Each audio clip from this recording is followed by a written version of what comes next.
Welcome back to Amy's Story Corner. It's a cold winter day outside, isn't it? Perfect for a warm story. Get your hot chocolate, snuggle under your blanket, and close your eyes.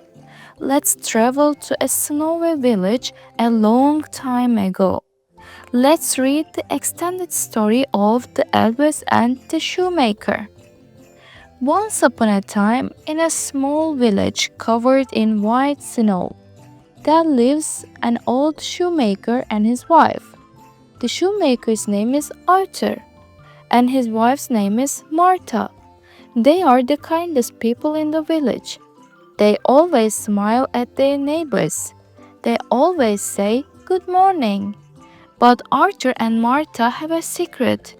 They are very, very poor. It's a freezing cold winter night. The wind howls outside. Whoosh, whoosh. Inside the small shop, the fire is almost dead. There is no wood left to burn. Arthur sits at his old wooden workbench. He looks sad. Martha sits beside him, mending an old coat. Oh, Martha, sighs Arthur. I am old, my eyes are tired, my hands shake. People do not buy handmade shoes anymore. They buy cheap shoes from the big city. Martha touches his shoulder gently. Do not worry, my dear. We have a roof over our heads. We have each other. Arthur shakes his head. But look at the shelf. It's empty. I have no more leather. I have no money to buy food. This piece of leather is in my hand. It's the last piece. It's enough for only one pair of shoes, just one. Arthur picks up his scissors. Snip, snip, snip. He cuts the last piece of leather carefully. He threads it like gold. I will make a pair of men's walking shoes, he says, sturdy and strong. He cuts the soles and he cuts the heels.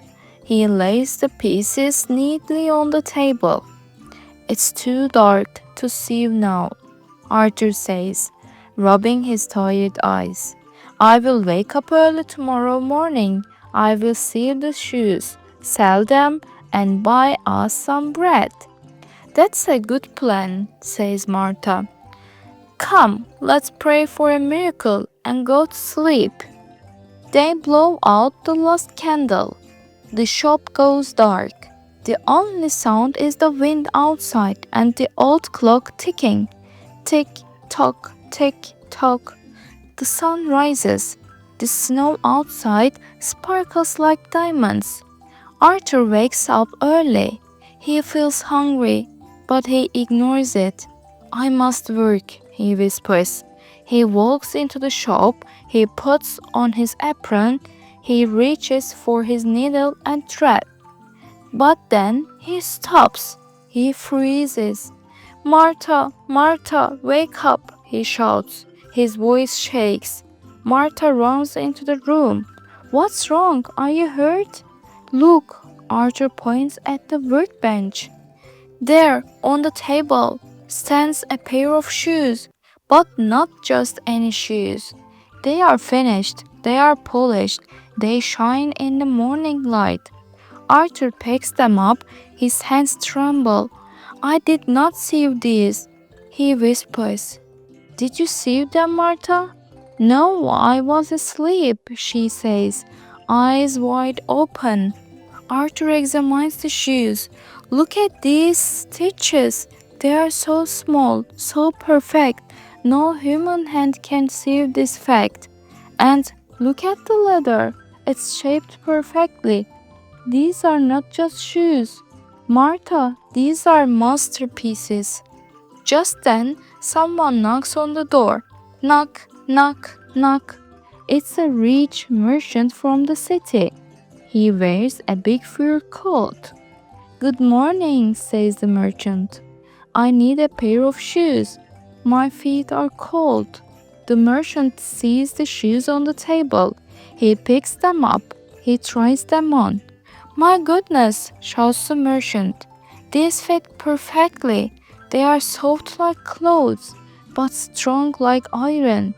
I have never worn such amazing shoes.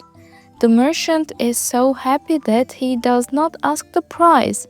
He takes out his wallet. The price is 2 gold coins, says Arthur shyly. No, says the merchant, these are worth more. He puts 4 gold coins on the table. Keep the change, good man. The merchant leaves happily. Ding, ding, goes the doorbell. Arthur and Martha hold the gold coins. They dance around the room. We can eat, cries Martha. We can buy wood for the fire. And says Arthur, I can buy enough leather for 2 pairs of shoes. Arthur runs to the market. He buys meat, bread, vegetables, and wood. He also buys fine leather. That night, he cuts the leather for 2 pairs of shoes. I wonder, he thinks, will the magic happen again? He leaves the cut leather on the table. He goes to bed. Morning comes. Ideally, Arthur runs to the table. Yes, there they are. 2 pairs of magnificent shoes. 1 pair is red and 1 pair is brown. They are finished to perfection. Later that day, 2 customers enter, a school teacher and a baker. They buy the shoes immediately. They pay generously. Arthur now has money for 4 pairs of shoes.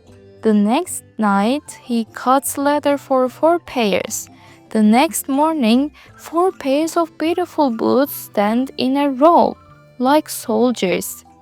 Days turn into weeks turn into months. The magic never stops. Every night, Arthur cuts the leather. Every morning, the shoes are finished.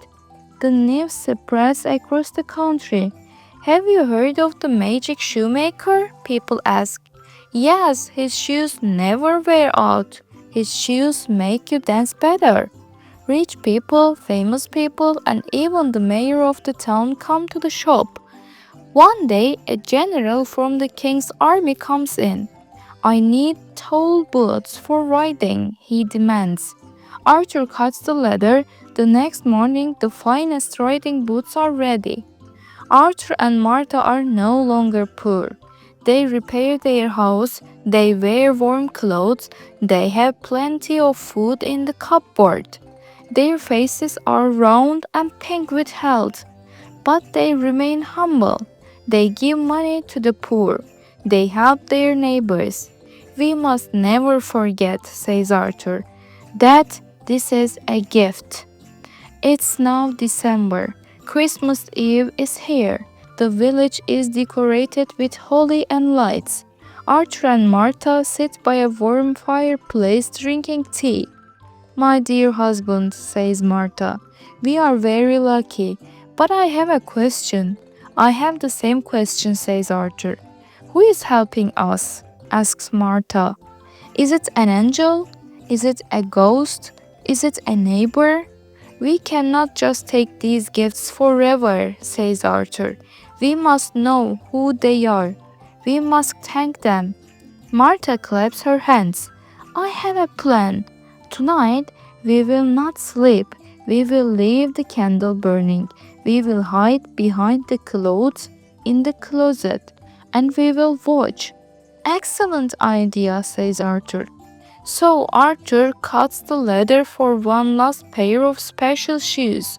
He lays it on the table. Then they hide. It's dark, it's quiet. They wait and wait. Arthur yawns. Martha pinches his arm. Stay awake, she whispers. The clock strikes midnight. Dong, dong, dong. Suddenly, the window latch clicks. Click. The window pushes open slowly. A cold wind blows in. Then, 2 tiny figures jump onto the window sill. Hop, hop. Arthur and Martha gasp quietly. They are not angels. They are not neighbors. They are elves. Two tiny, energetic elves. They are no bigger than a kitten.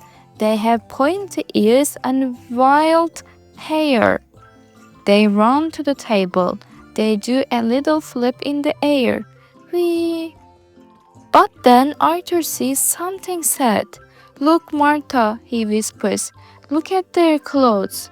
The elves are naked. They have no shirts. They have no pants. They have no shoes. Their little skin is blue from the cold. They are shivering. Brrr. The elves begin to work. Oh no, how fast they work! Stitch, stitch, stitch, tap, tap, tap. They sew with lightning speed.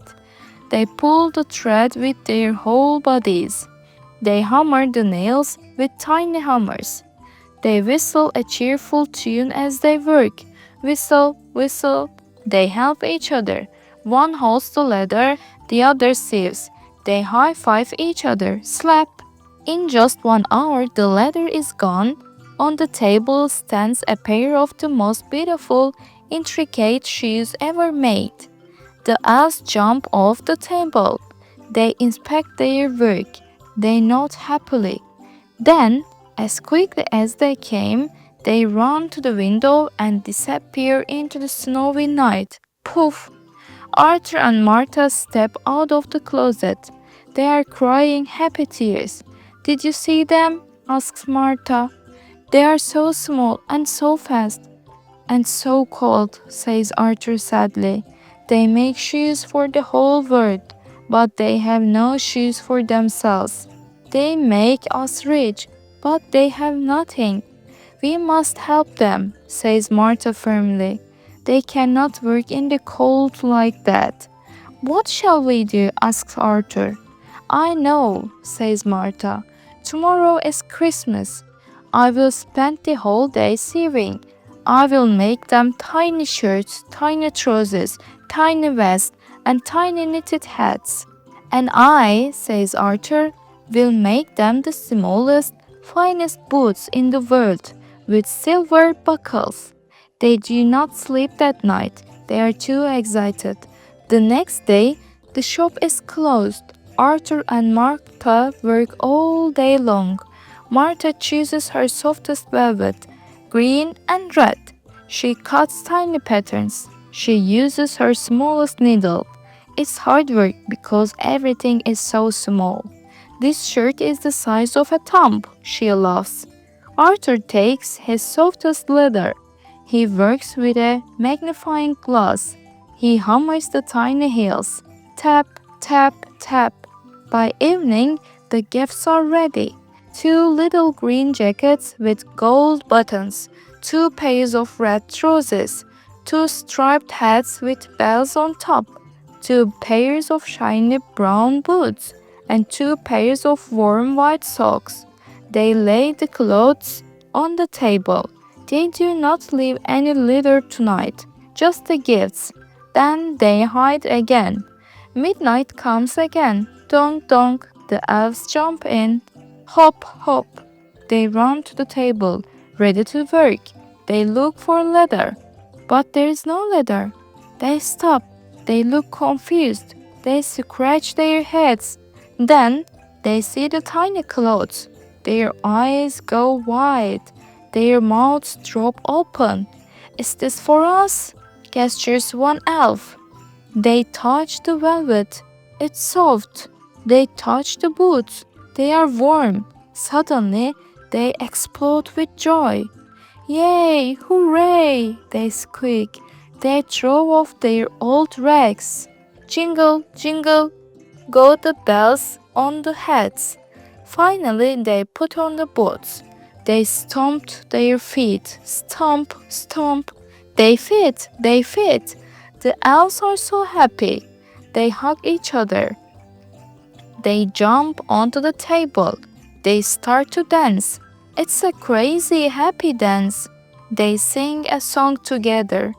Now we are boys, so fine and neat. Why make shoes for others' feet? We look like princes. We look like kings. We are happy as bird that sings.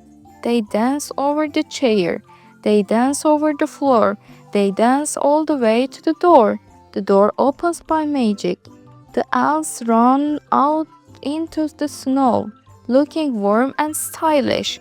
Their bells jingle into the distance. Arthur and Martha watch them go. Goodbye, little friends, whispers Martha. Thank you for everything.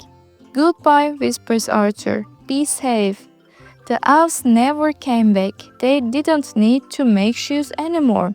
They were off to have their own adventures. But Arthur and Martha didn't need help anymore either. They had saved their money. Their shop was famous. They continued to make good shoes and they lived happily and comfortably for the rest of their lives. They always kept a candle burning in the window on Christmas Eve, just in case their little friends ever walked by. And that, my friends, is the story of the elves and the shoemaker. What a wonderful surprise it was.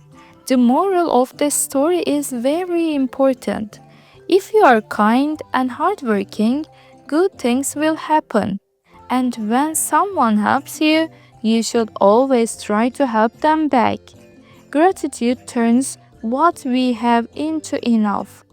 Thank you for listening to this long story. Did you like the elves? I think they were funny. Don't forget to subscribe to Amy's Story Corner. Sweet dreams and see you next time.